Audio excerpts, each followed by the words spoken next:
Hello guys! Digay rin na naman nga ako ang tagapagmana ng tatay at ang mama. And for today's video, ay samahan nyo nga ho muna ulit ako sa buong maghapon ko nga hong ito. Bali maaga nga ho ako nagising ngayon at ako nga ho'y tinatamad pang bumangon. Pero no choice nga ho ang tagapagmana ng tatay at ng mama dahil ngayong araw ay ngayon nga ho ang first day of school. Wala pa rin naman nga ho kaming klase pero kailangan ko nga hong magpunta ngayon sa school. Hindi nga ho pala ako nakapag-enroll nung mismo nga hong enrollan. Kaya naman nga ho ito, late enrolling nga ho ako. Kaya naman nga ho pagkagising ko ngayong umaga ay di binuksan ko nga lang ho ang bintana ng aking kwarto para naman nga ho makasingaw-singaw ang amoy nito. Kagabi nga ho ay medyo maaga akong nakatulog. Kaya naman nga ho pagkagising ko ngayong umaga, dumiretso na nga ho agad ako din sa kusina at nagtingin nga ho ako kung meron nga hong luto na. Hindi naman nga ho ako nagkamali dahil pagkarating ko nga ho din luto na nga ho yung mga paninda namin para mamaya. Kaya naman nga ho ang ginawa ko ay direct sabi ko titikman ko nga ho isa-isa aring nga hong mga niluto ni mama. Matagal na nga ho akong hindi nakakatikim ng chicken fillet kaya naman nga ho nung makita kong meron dito ay are na nga ho muna ang nilantakan ko.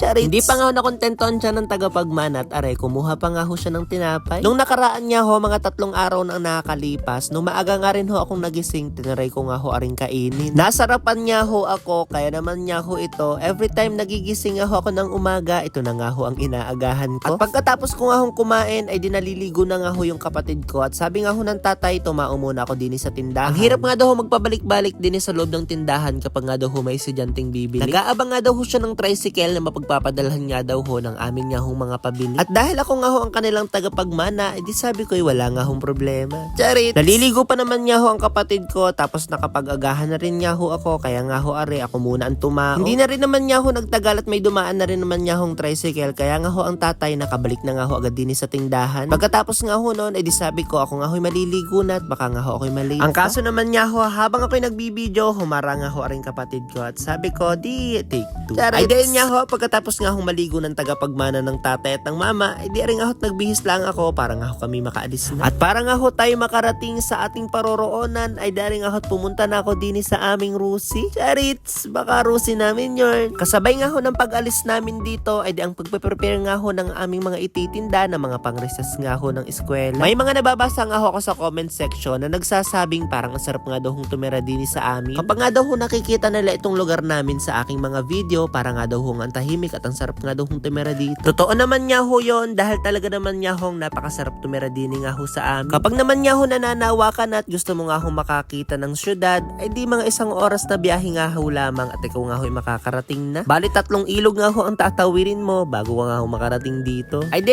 nga ho at pagkatapos ng kulang-kulang 1 oras nga ho naming biyahe, ay di nakarating na nga ho kami sa school kung saan nga ho kami napasok ng kapatid ko. Bali siya nga ho ay may klase na at ako naman nga ho are mag-e-enroll pa nga lang ho ang tagapagmana. At pagkarating ko nga ho din sa registrar, mga ilang minuto nga lang ho, nagpapila na at pinakuha na nga ho kami ng mga numbers. Tapos alam nyo ga ho, maikwento ko lamang, habang sarado pa nga ho ang registrar, ay di may dumating nga hong senior citizen. May tinanong nga ho siya sa akin at sabi ko, sarado pa nga ho ang registrar. Nahihiya naman nga ho ako na habang si Lola nga ho ay nakikipag-usap sa akin, ay siya nga ho'y nakatayo at ako nga ho'y nakaupo. Ang kaso, ang sagot naman nga ho sa akin ni Lola ay hayain na tutoy at ikaw naman dyan ang gwardya. Wala naman nga akong problema kung ako'y mapagkamal ang gwardya. Ako nga lang ho talagang natatawa. Charits! At pagkatapos ko nga ho mag-enroll, bumalik na nga lang ho ako din sa may St. Therese para nga ho kunin ang aking x-ray. Bukod nga ho doon ay magpapa-CBC at urinalysis nga rin ho pala ako ngayon. At ako nga ho medyo nangangamba dahil sa dilaw nga ho ng ihi ko, parang may UTI nga ho ako. Charits! At sabi nga ho ni Doc, bawal nga daw hong mag-video kaya nga ho aray pagkatapos kong kuhanan ng dugo, ay di ako nga ho'y umalis na. Pupunta nga lang ho ulit ako ngayon sa bangko para nga ho papalitan ulit yung 500 ni mama. Kaso pagkadating ko nga ho dito, yung isang wallet pala ho ang nadala ko.